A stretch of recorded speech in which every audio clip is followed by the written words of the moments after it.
할렐루야. 수요 목자 모임에 오신 우리 귀한 목자님들 주님의 이름으로 환영합니다. 오늘도 함께 귀한 말씀으로 새롭게 되며 또 힘을 얻어 우리 나아간 우리 모두가 되었으면 좋겠습니다. 이 시간 함께 찬양함으로 하나님께 먼저 영광 올려 드리겠습니다.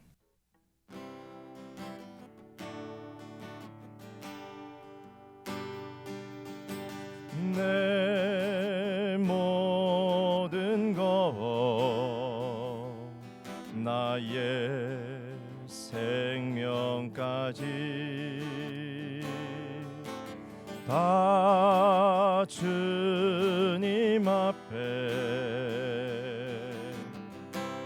드립니다. 주 임재 안에서 이제 내 영혼 자유에 내가 주의 거룩한 이름을 높이며 예배하리. 어린 양 찬양하리. 내 평생 그 하나로 충분해요. 어린 양 찬양하리. 내가 주의 임재 안에서 내 모든 것 내 모든 것 나의 생명까지 다 주님 앞에 드립니다. 주 임재 안에서 이제 내 영혼 자유에 내가 주의 거룩한 이름을 높이며 예배하리.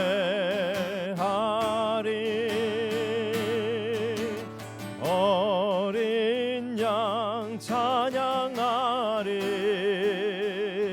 내 평생 그 하나로 충분해요. 어린 양 찬양하리. 내가 주의 임재 안에서 어린 양 찬양하리. 내 평생 그 하나로 충분해요. 어린 양 찬양하리. 내가 주의 임재 안에서 내가 주의 임재 안에서.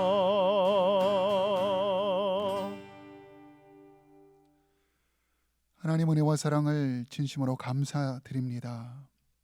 우리를 위하여 십자가 지시고 부활 승천하신 어린 양 되신 예수 그리스도의 이름을 찬양합니다. 하나님, 세상에 수많은 유혹과 많은 것들이 있지만 어린 양 되신 예수 그리스도로 충분함을 하나님 고백합니다. 하나님, 그 은혜와 사랑으로 그 능력으로 우리가 다시 한번 깨어 기도하며 나아가기를 원합니다. 코로나의 여러 가지 어려움 가운데, 영적 침체 가운데 머물러 있는 것이 아니라 다시 한번 하나님이 주시는 그 힘과 능력으로 일어나 정말 하나님의 영광을 선포하며 하나님의 이름을 만방에 증거하는 저의 삶이 되어질 수 있도록 인도하여 주옵소서. 하나님, 특별히 우리 모든 목자님들 힘주시고 능력 도하여 주심을 감사합니다. 이 어려운 와중에 하나님의 그 귀한 주님의 어린 양들을 맡겨주시고 하나님, 그들을 위하여 헌신하며 나아갈 수 있도록 인도하여 주시니 감사합니다. 하나님 이번 주일부터 정말 우리 리더십 기도 모임을 통하여 우리 목자들도 함께 하나님 중보하며 기도하기를 원합니다. 우리가 직접 만날 수는 없지만 우리가 정말 기도를 통하여 우리 양들을 양육하고 기도를 통하여 하나님 그들을 돕고 그들이 다시 한번 일어날 수 있도록 하나님 섬기고 헌신할 수 있도록 인도하여 주시니 감사합니다. 하나님 이번 주일 정말 리더십 기도를 통한 하나님의 풍성한 은혜의 시간으로 함께하여 주시고 하나님 우리 기도할 때 우리 모든 목자님들 성령으로 충만하게 하여 주시고 또한 우리의 중보 기도가 하나님 우리 양들 가운데도 큰 힘이 되고 능력이 되어질 수 있도록 함께하여 주시옵소서. 하나님 이 시간에 박성근 담임 목사님 귀한 말씀을 주심을 감사합니다. 하나님 이 말씀으로 우리 심령이 충만하고 우리 몸된 교가 말씀으로 충만하여 하나님의 능력, 복음의 능력으로 하나님 우리 다시 한번 일어나는 귀한 시간으로 인도하여 주옵소서. 하나님 감사합니다. 예수님의 이름으로 기도드리옵나이다. 아멘.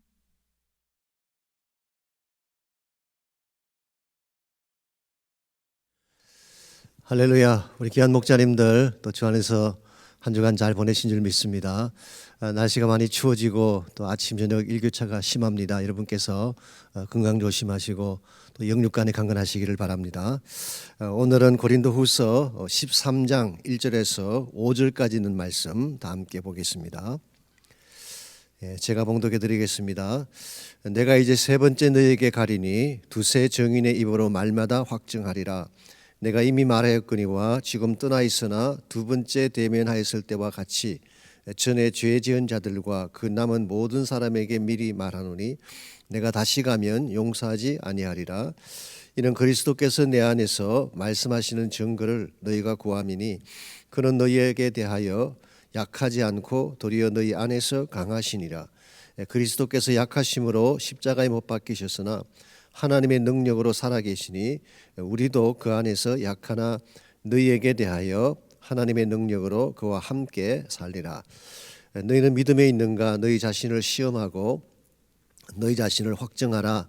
예수 그리스도께서 너희 안에 계신 줄을 너희가 스스로 알지 못하느냐?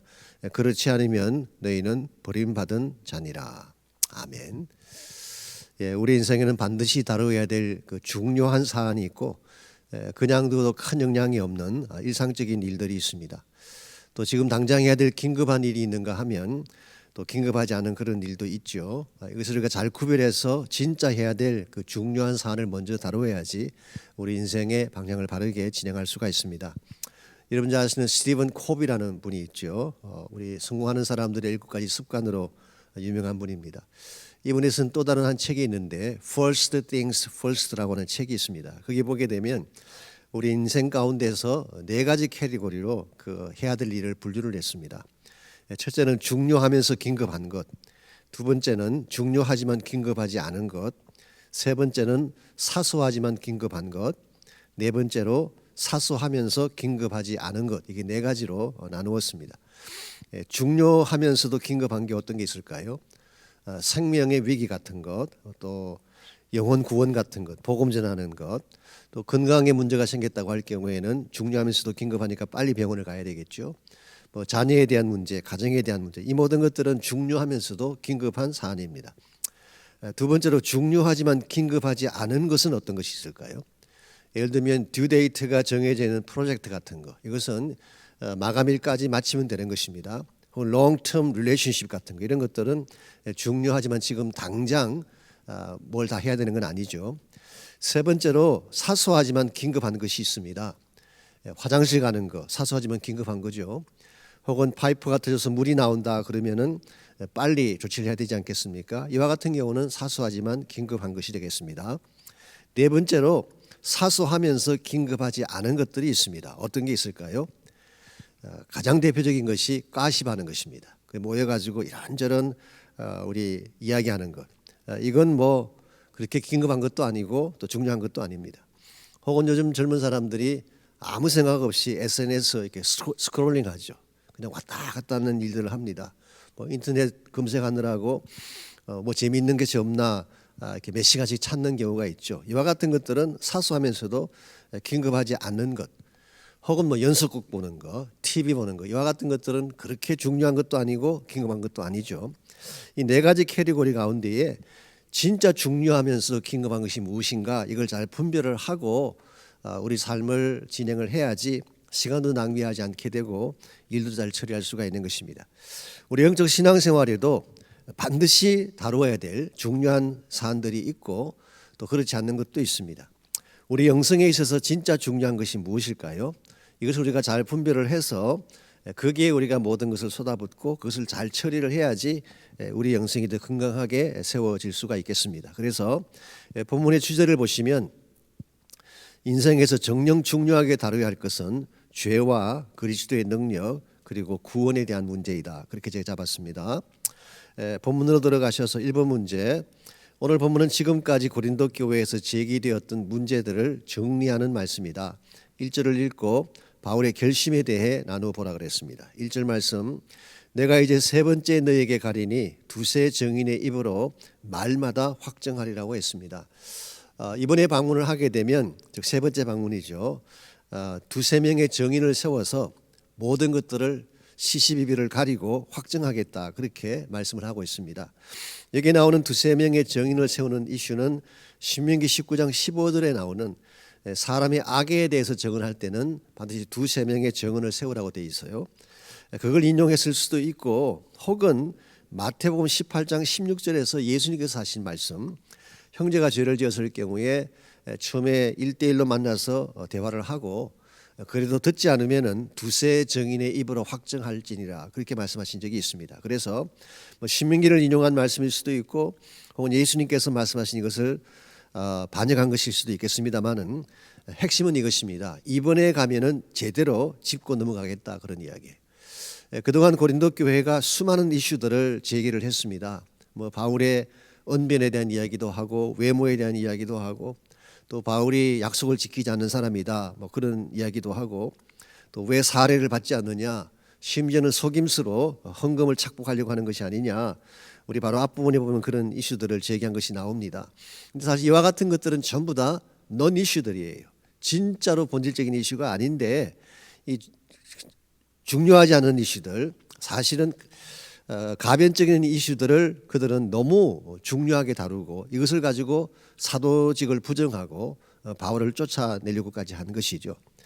우리가 만일 난 이슈에 집중을 해서 중요하지 않은 이슈에 집중을 해서 그것에 매어 달리게 되면 인생의 바른 그림도 볼 수가 없게 되고 결과적으로 인생이 건강하게 진행될 수가 없습니다. 그래서 바울은 이번에 가게 되면 지금까지 제기했던 모든 이슈들을 다 정리를 하고 진짜 본질적 이슈를 다루고 싶다 이제 그런 의도를 밝히고 있습니다. 사실은 비본질적인 것들을 제대로 다루어야지 본질적인 것을 바르게 드러낼 수가 있습니다. 그래서 복음에 대한 것, 구원에 대한 문제, 또 예수 그리스도에 대한 문제 이것을 제기하겠다고 하는 의지가 오늘 1절 말씀에 담겨져 있습니다. 2절 말씀 보십시다. 2번 문제입니다. 2절에서 바울은 그들의 죄에 대해 다룰 것을 언급하고 있다. 이번에는 용서하지 않겠다고 했다. 왜 이렇게 강한 말을 하는 것일까라고 했습니다.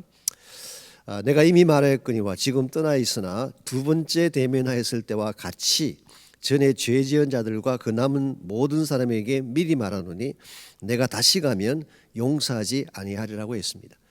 두 번째 대면 때가 어떤 대면을 했을 때일까요? 이 painful visit 대적자들이 나서 가지고 바울을 쫓아내고 바울을 대적했던 그때를 상기시키는 것입니다. 근데 그때 죄를 지었던 사람들 이러한 사람들에 대해서 이번에 가면 용서하지 않겠다고 밝히고 있습니다. 영어 성경 보시면은 I will not spare them. 그들을 남겨두지 않겠다. 반드시 그들을 다루겠다. 그런 말씀이 담겨 있습니다. 굉장히 스트롱한 그런 말이죠.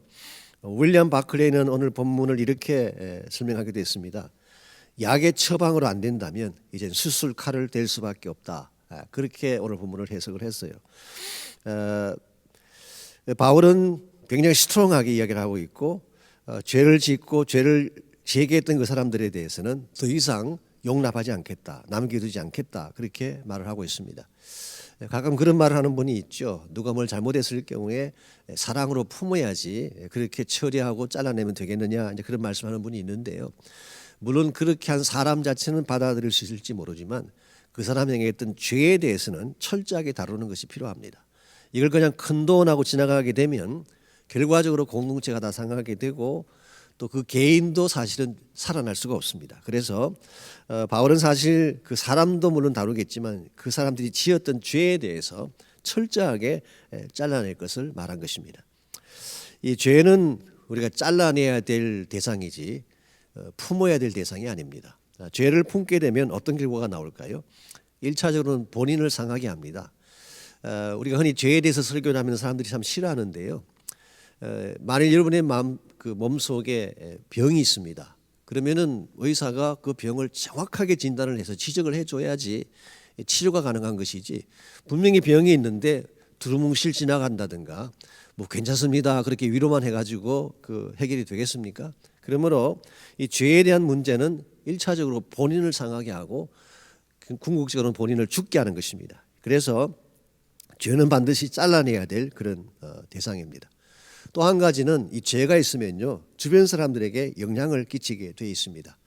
독버섯같이 혹은 누룩같이 번져가는 그런 성향을 가진 것이 죄이기 때문에 결국 그들이 죄를 그냥 내버려 두게 되면 고린도 공동체 전체가 다 상하게 되는 것입니다. 그래서 성경을 보시면 아시겠지만 초기 교회는 이 치리를 굉장히 스트롱하게 했어요. 오늘 현대 교회에서 치리한다 그러면 아마 난리 날 것입니다. 뭐 교회를 당장히 떠날 가능성도 있고 있을 수가 없는 것처럼 대하는 분들이 계실 것입니다. 그러나 초기 교회는 그렇지 않았어요. 이 공동체 전체의 거룩을 보호하기 위해서 철저하게 죄 문제를 처리하는 것을 우리가 성경에서 읽을 수가 있습니다. 그래서 오늘 본문에서 바울이 좀 강하게 이야기하는 이유는 이 대상이 죄이기 때문에 그런 것입니다. 죄에 대한 문제는 철저하게 다뤄야 되고 바르게 다뤄야 되는 것입니다. 얼마나 죄가 심각하냐고 하면요, 하나님이 자기 아들을 죄 때문에 죽일 정도까지 시절에서 하는 문제입니다. 그래서 오늘 사실 크리스찬들도 그렇고 또 말씀을 가르치는 저희들도 마찬가지지만 죄의 문제를 가볍게 여기는 것은 성서적이지 않습니다. 죄를 심각하게 생각하고 철저하게 다루는 것이 성경적으로 바른 것이고 이것이 결과적으로 우리 영혼에 도움이 되는 것입니다. 아시겠지만 오늘 현대 교회는 강단에서 죄에 대한 설교를 많이 하지 않습니다. 그저 억지로 하긴 하지만 진짜 시리어스하게 죄에 대해서 지적하고 하는 설교는 잘하지 않습니다. 오히려 죄라는 단어를 쓰면 불편해할까 봐 뭐 상처니 뭐 아픔이니 이런 단어를 쓰는 경우가 더 많죠. 내가 뭘 잘못했습니다. 잘못했을 경우에 이걸 상처라고 이야기를 해버리게 되면요, 결국 본인은 빅팀이 되는 것입니다.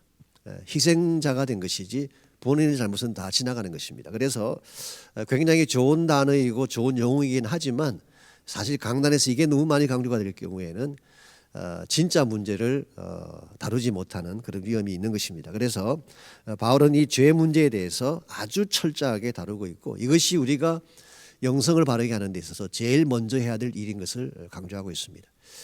우리가 할 일이 참 많죠. 영적 생활을 하면서 할 일이 참 많지만 제일 첫 번째로 중요하게 다뤄야 될 사안은 바로 죄악에 대한 문제. 자, 3번 문제 봅니다. 그들이 바울에게 어떤 증거를 요구했는가?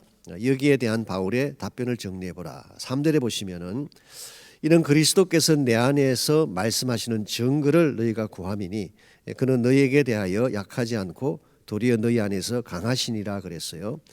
자, 고린도 교회가 바울에게서 구했던 증거가 있습니다. 무슨 증거를 구했냐고 하면은 당신 안에서 진짜 예수님이 말씀하고 계시는가, 그리스도가 당신 안에서 말씀하는가에 대한 증거를 요청을 했습니다.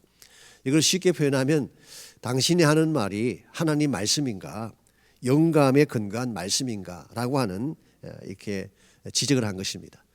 이걸 조금 더 확장시키게 이야기하자면은 당신이 진짜 사도가 아닌데 사도처럼 이야기하는 것이 가능하겠느냐라고 하는 그런 반문이기도 합니다. 이와 같은 그들의 요구에 대해서 바울은 뭐라고 답변하고 있나요? 그리스도는 너희에 대하여 약하지 않고 도리어 너희 안에서 강하시다 그랬어요. 예수님이 너희들에 대해서 행하시는 일은 강하신 일을 행하신다. 지금 바울의 마음에 이런 뜻이 있습니다. 지금 교회 다니는 성도들이 뻥끗하면 그리스도를 언급하고 그리스도를 덜먹이는데 실제로 예수님은 슈렁하신 분이시고 너희들 안에 잘못된 것이 있거나 죄가 있을 때는 강하게 책망하고 강하게 다루시는 분이다. 이 사실을 설명한 것입니다. 우리가 예수님 이름을 함부로 부르기도 하고 마음대로 다루려고 하지만 실제로 여러분이 어떤 이슈가 생기면요, 예수님은 진짜 리얼하시고 파워풀하신 분이에요. 우리를 다루시기에 충분하신 능력을 가지신 분입니다. 그래서 4절을 계속 보시면은 바울은 이와 같은 그리스도이시기 때문에 지금 바울의 안에서 일하시는 분이 바로 이 예수 그리스도라는 사실을 4절에서 밝히고 있죠. 그게 4번 문제입니다. 그리스도의 능력은 어떤 것인가? 바울이 가진 능력의 원천은 결국 무엇인가라고 물었습니다. 4절, 그리스도께서 약하심으로 십자가에 못 박히셨으나 하나님의 능력으로 살아계시니 우리도 그 안에서 약하나 너희에게 대하여 하나님의 능력으로 그와 함께 살리라라고 했어요. 자, 그리스도께서 약하심으로 십자가에 못 박히셨다 그랬는데요. 이게 무슨 뜻일까요? 아마 첫째 의미는 성육신을 입고 오셨기 때문에, 육신을 입고 오셨기 때문에 로마 사람들에게 체포당하고 죽임당하게 된 사실을 의미할 수가 있습니다. 또 한 가지 가능성은 예수님이 자발적으로 자신을 비웠다, 그런 의미를 갖고 있어요. 사실은 스트롱한 분이시고 충분히 이길 수 있는 능력을 가지신 분이지만 이걸 서지 않는 이유, 연약한 자처럼 붙잡히고 십자가처형을 당하신 이유는 우리를 구원하기 위해서 자발적으로 자신을 비우신 케이스죠. 그래서 예수님의 십자가에 못 박힌 사건 자체는 연약한 것처럼 보이는 사건이었습니다. 그랬는데 실제로는 어떤 분이시는가요? 하나님의 능력으로 살아계시는 분이다. 십자가에 처형당하실 때 보니까 연약해 보이고 미약해 보이는데 사흘 만에 부활하신 모습을 보니까 그 안에 죽음마저도 이기신 부활의 능력이 있는 분이라는 뜻이에요.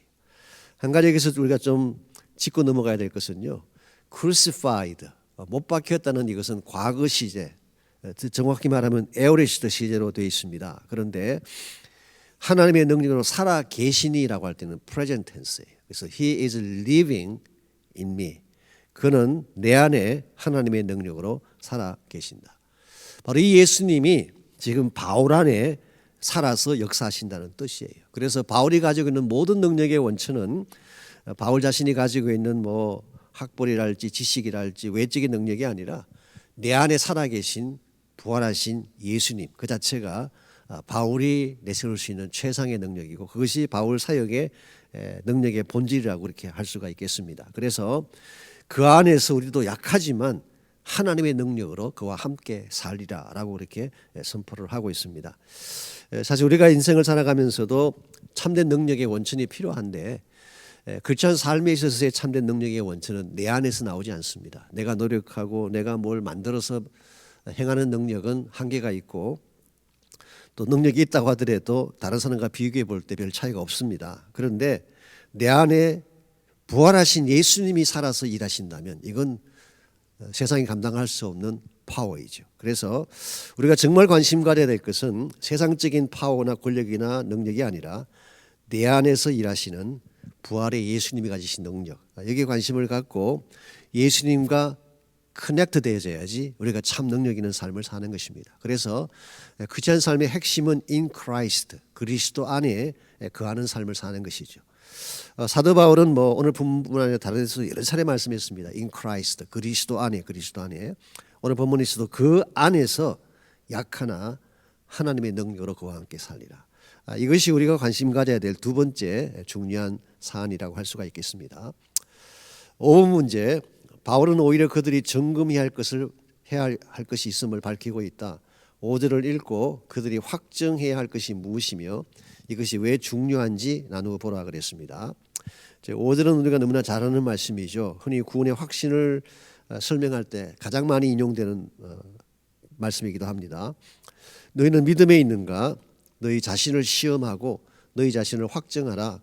예수 그리스도께서 너희 안에 계신 줄을 너희가 스스로 알지 못하느냐? 그렇지 않으면 너희는 버림받은 자니라.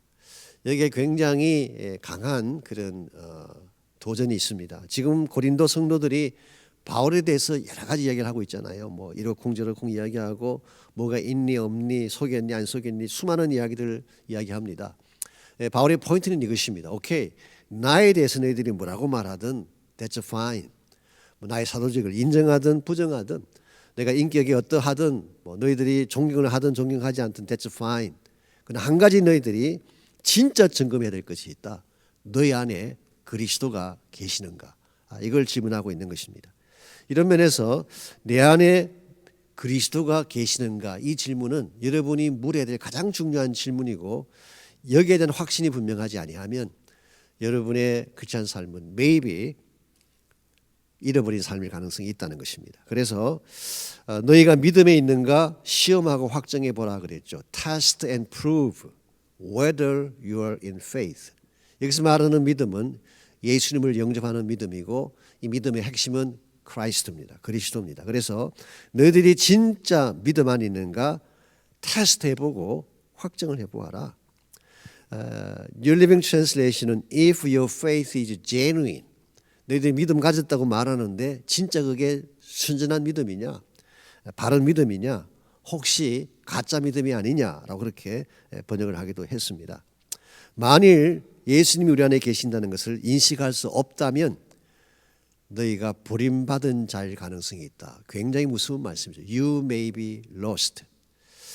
교회를 오래 다닌다고 해서 우리가 막연하게 구원받는다고 생각하는 것은 착각입니다. 물론 교회 오래 다닌 분 중에 대다수는 다 구원받으셨겠지만 그러나 단순히 그것만 가지고 내 구원을 확정할 수는 없어요. 진짜 그리스도가 내 안에 있는가를 테스트하고 컨펌하셔야 돼요. 그래서 지금 여러분 마음 가운데에 진짜 주님이 계시는가, 부활하신 예수님이 지금 내 안에 살아 계시는가, 여기에 대한 확신이 분명하지 아니하면 여러분의 크리스찬 삶 자체도 흔들리게 되지만 만일 그것이 분명하지 않다면 maybe 아직 주님 만나지 못했을 가능성이 있다고 그렇게 지적을 하고 있습니다. 여기서 구원을 확신하는 것 굉장히 중요한 이슈로 제기를 하고 있는데요. 여러분 이걸 구별하셔야 됩니다. 우리가 구원받는 것과 구원을 확신하는 것은 좀 차이가 있어요. 구원받는 것은 어떻게 구원받나요? 아시는 대로 오직 믿음으로 구원받습니다. 우리가 예수님을 믿는 순간 사실 하나님이 구원을 주시는 거예요.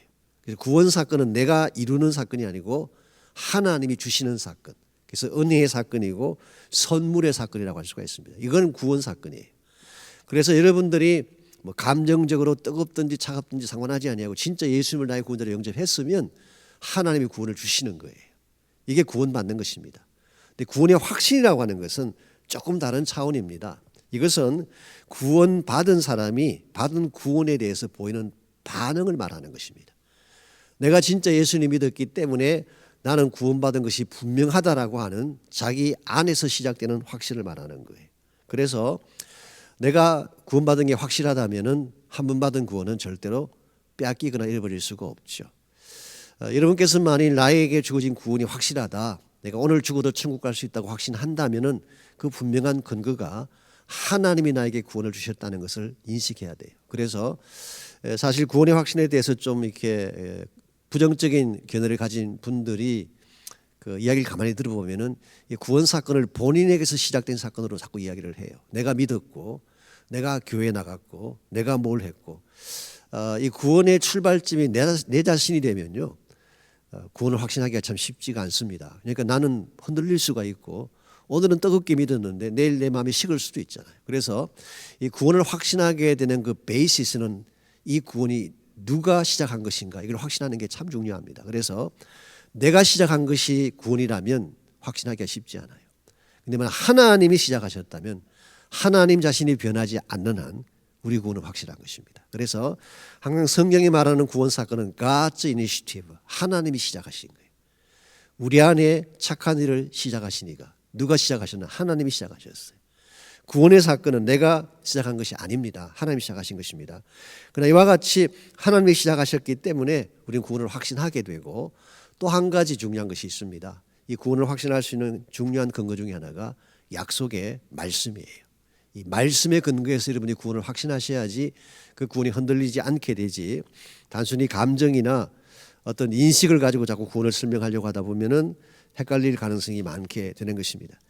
제가 요한복음 10장 28절 29절을 읽어드리겠습니다. 내가 그들에게 영생을 주노니. 자, 영생을 누가 주시나요? 하나님이 주시는 거예요. 영생은 내가 취하는 것이 아니고 언하는 것이 아니고 내가 무엇을 행함으로써 받게 되는 것이 아니라 하나님이 주시는 거예요. 영원히 멸망하지 아니할 것이요. 한 번 받은 영생은 영원합니다. 또 그들을 내 손에서 빼앗을 자가 없느니라. 29절 그들을 주신 내 아버지는 만물보다 크심에 아무도 아버지 손에서 빼앗을 수 없느니라. 이게 예수님께서 하신 말씀이고 예수님께서 말씀하신 근거는 하나님이 붙잡고 계시기 때문에 우리 구원은 이룰 수가 없다는 것을 말씀하신 거예요. 그러므로 여러분이 정말 구원을 확신하기를 원한다면 구원의 시작자가 하나님이라는 것을 분명히 이해하시고 그다음 성경 속에 구원을 확신할 수 있는 많은 약속들이 나옵니다. 그래서 제가 대표적인 건 한 가지를 읽어드렸는데 요한복음 5장 24절에도 구원을 확신할 수 있는 말씀이 나오고 있죠. 그래서 여러분께서 구원을 확신하게 되는 것은 하나님의 이니시티브와 또 성경에 기록된 주님이 주신 여러 가지 많은 약속들의 말씀이 우리의 구원을 확정시켜 주는 것입니다. 그래서 우리가 정말 이 구원을 확신한다면 그때 여러분이 구원의 축복을 누릴 수가 있게 됩니다.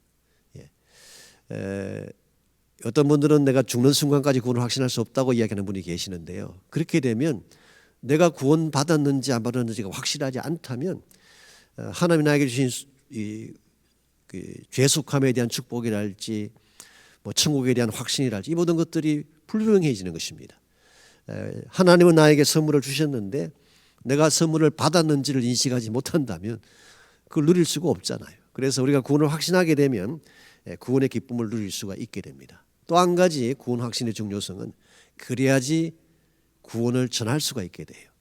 나도 확실하지 않은 구원을 누구에게 감히 말할 수 있겠어요. 제가 교회 나가봤더니 참 좋습니다. 솔직히 저도 아직 구원은 받지 않았지만 믿어보세요. 혹시 구원받을지 어떻게 압니까? 이렇게 전도하면은 전도가 되겠습니까? 나는 확신합니다. 오늘 저도 천국 갑니다. 예수님이 내 안에 계시기 때문이지요.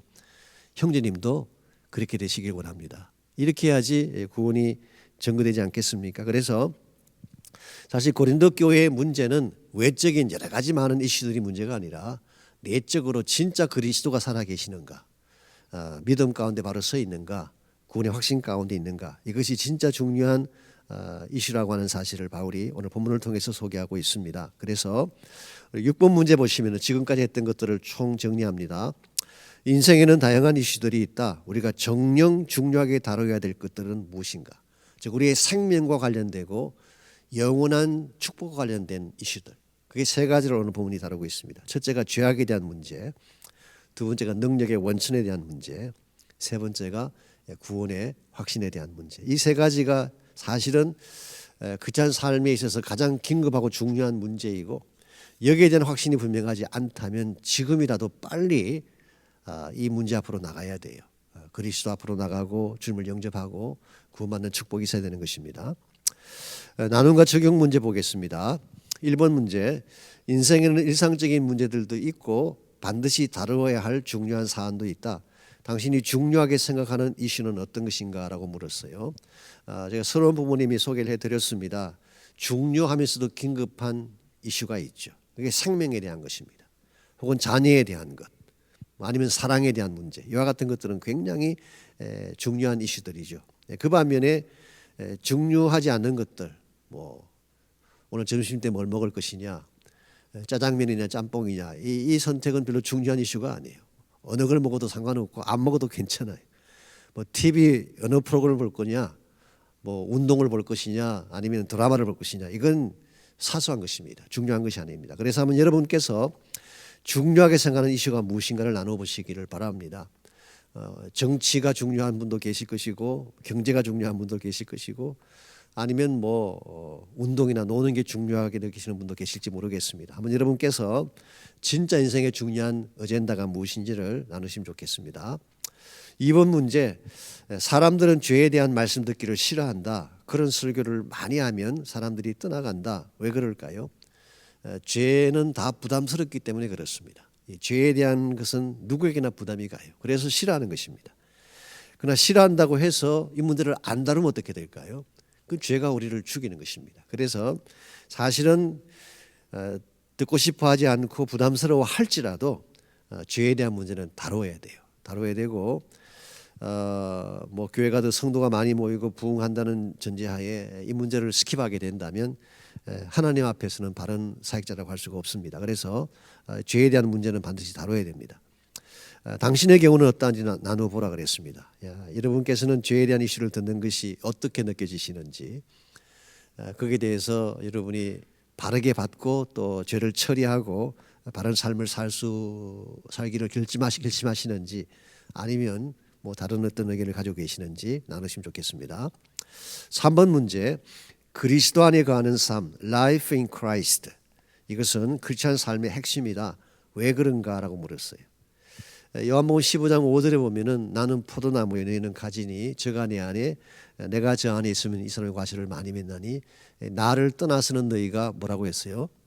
아무것도 할 수 없다고 했어요. 아무것도. You can do nothing apart from me. 그러므로 그리스도 안에 거하지 않게 되면 아무것도 못하는 것입니다.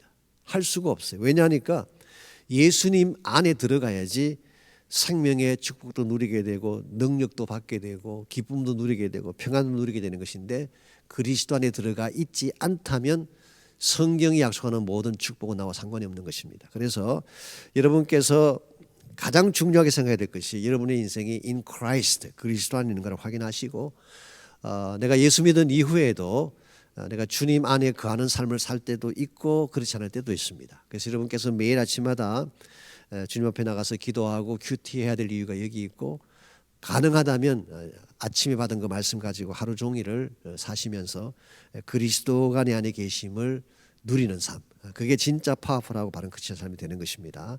그래서 당신은 그리스도 안에 거하고 있는가, 이 질문에 대해서 여러분이 대답을 하시고 나누시면 되겠습니다. 4번 문제, 당신은 자신의 구원을 확신하는가? 구원의 확신이란 어떤 것이며 무엇을 근거로 확신하는지 나눠보라 그랬습니다. 구원의 확신은 하나님이 나에게 구원의 선물을 주셨다는 것에 대한 나의 확신, 나의 반응을 말하는 것입니다. 그래서 하나님이 주신 것이고 하나님이 약속하신 것이기 때문에 천지 만물이 다 변해도 이건 빼앗길 수 없다는 것이 구원의 확신입니다. 구원 확신의 근거가 뭘까요? 감정은 있을 수도 있고 없을 수도 있어요. 경력이나 직분, 내가 교회를 뭐 20년 다니면 다 구원 확신한다고 생각하지만 그것이 구원의 확신의 근거는 아닙니다. 아니면 내가 뭐 직분을 받았다, 집사가 되고 장로가 되고 뭐 권사가 되고 아니면 목회자가 되고 이것만 가지고 구원을 확신할 수는 없습니다. 약속의 말씀이 내 구원의 근거가 되고 내 확신을 심어주는 근거가 되는 것입니다. 그래서 여러분께서 진짜 구원의 확신을 갖고 살기를 원하면 약속의 말씀을 붙잡으시고 하나님이 나에게 주신 구원을 내가 분명히 확신하는 가운데 살아가셔야지 참 크리스천답게 살아갈 수가 있겠습니다. 5번 문제, 자신의 영적 상태를 확인하는 것은 대단히 중요하다. 현재 당신의 영적 상태는 건강한가? 아니라면 어떤 부분이 문제인지 나눠보라 그랬습니다. 당신의 영적 상태는 건강한가 물었는데요. 우리 영성을 체크하는 체크리스트는 여러 가지가 있을 수 있습니다. 대표적인 것이 예배에 감격이 있는가를 물어보시면 돼요. 예배를 드리는데 감동이 있나요? 그것은 온라인이든 현장이든 마찬가지입니다. 예배 감격이 식었다 그러면 문제가 생긴 것입니다. 혹은 기도가 뜨거우냐, 찬양이 뜨거우냐, 내 마음의 중심에 뭐가 있느냐, 내 마음 중심에 그리스도가 계시는 경우가 있고 세상으로 꽉 차 있는 경우가 있죠. 내 마음의 뚜껑을 열어보면은 세상 생각과 세상 근심이 가득 차 있다면 영성에 문제가 있는 것입니다. 그래서 정말 내가 그리스도와의 관계에 있어서 건강한 관계를 유지하고 있는가를 여러분이 잘 점검을 하셔서 연약하거나 부족한 부분이 있으면은 그걸 그냥 내버려 두지 마시고 그걸 회복하시기를 바랍니다. 예배에 대한 감각이 점점 감격이 식어져 가고 있다면 예배의 뜨거움을 위해 기도도 하시고 또 예배 현장에 나오셔서 정말 뜨겁게 예배하며 찬양도 하시기를 바랍니다. 혹은 여러분이 약물이 모임을 지금 갖지 못하고 있는데요. 이 약물이들과의 만남도 굉장히 중요합니다. 성경적인 의미에서의 이 영성이라고 하는 것은요, 하나님과의 관계가 물론 1차적이긴 하지만 이 인간 관계가 굉장히 중요한 역할을 하고 있습니다. 이 둘은 구별할 수가 없는 것입니다. 그래서 하나님과는 문제가 없는데 당신하고 문제가 있다. 이건 앞뒤가 맞지 않는 거예요. 하나님과 진짜 문제가 없으면 형제하고도 문제가 없어야지 되는 것입니다. 그래서 이 약물의 모임이라고 하는 것이 사실 지체들 간의 모임이고 형제 자매들의 모임이기 때문에 저희들이 한 7개월, 8개월을 못하다 보니까 아무래도 영성도 식어지게 되고 마음의 뜨거움도 식게 되고 서로 붙잡아주는 또 힘이 없으니까 연약해지는 것을 경험하게 됩니다. 그래서 목자 되시는 여러분들이 좀 양무리들을 컨택트하시고 가능하면 좀 만남도 가지시고 다시 양무리를 회복하시면 좋겠어요. 우리 사람이라고 하는 것이요, 이게 걸어가다가 걸어가는 것보다 서 있는 게 좀 더 편하고, 서 있으면 또 앉고 싶고, 앉으면 또 눕고 싶고, 누우면 또 자고 싶고, 이게 우리 인간의 심리 아니겠습니까? 영성도 비슷합니다. 열심히 뛰던 사람이 멈춰서게 되면 좀 편하죠. 그러면 더 편해지기를 원하세요. 또 앉고 싶고 눕고 싶고, 이렇게 되면 그거로 영적인 건강이 약해지게 되고 나중에는 병에 걸리게 되는 것입니다. 영적인 병에. 그래서 여러분께서 좀 힘들고 어려우시긴 하지만, 어려운 때이긴 하지만 여러분이 일부러라도 억지로라도 일어나셔서 사역도 하시고 뛰기도 하시고 또 성도들과 연락도 하시기를 바라고, 그래서 여러분의 영적인 건강이 회복될 수 있도록 그렇게 하시기 바랍니다. 기도 제목 보겠습니다. 복음과 선교를 위해 기도하라. 요즘 시대 복음이 자꾸 식어져가는 시대잖아요. 또 선교지에 있는 분들은 열심히 선교를 하시지만 막상 후방에 있는 저희들의 마음속에는 선교가 식기도 합니다. 그래서 복음과 선교가 교회의 핵심인데 이게 식지 않도록 기도해 주시고, 특별히 이번 땡스기빙 그 주간에 몽족 선교하는 것, 이걸 위해서도 기도해 주시기 바랍니다. 영성의 회복을 위해 기도하라. 아까 말씀드린 것처럼 예배와 기도의 회복, 내 마음속에 진짜 예배 감격이 있는가 점검하시고 이 회복을 위해 기도도 하시고 또 실제로 예배를 또 참여하시는 그런 축복이 있기를 바랍니다. 마지막으로 계속해서 코로나로 말미암은 연약한 지체들, 코로나가 속히 종결되어지도록 우리 하나님 앞에 기도하시면 좋겠습니다. 또 한 주간 여러분 승리하시고 또 믿음 안에서 견고하게 서는 축복이 있기를 바랍니다. 제가 기도하고 마치겠습니다. 하나님 감사합니다. 저희들을 부르셔서 그리스도 안에 거할 수 있는 축복을 주신 것을 감사합니다. 우리가 그리스도 안에 거한다고 생각을 하면서도 세상 속에 거하고 또 내 마음 중심에 그리스도가 아닌 다른 것으로 가득 차 있을 때가 많았음을 고백합니다. 다시 한번 내 마음을 비우고 예수님으로 가득 찬 인생이 되게 하셔서 하나님의 능력과 주님의 영광과 비전을 위해 달려가기에 부족함이 없도록 은총을 베풀어 주옵소서. 우리 양무리 목자들 한 분 한 분을 축복합니다. 영성도 축복하고 건강도 축복하고 가정의 삶과 자녀들도 축복하오니 하나님의 은혜 가운데 모두가 승리하도록 도와주시옵소서. 예수님의 이름으로 기도하옵나이다. 아멘.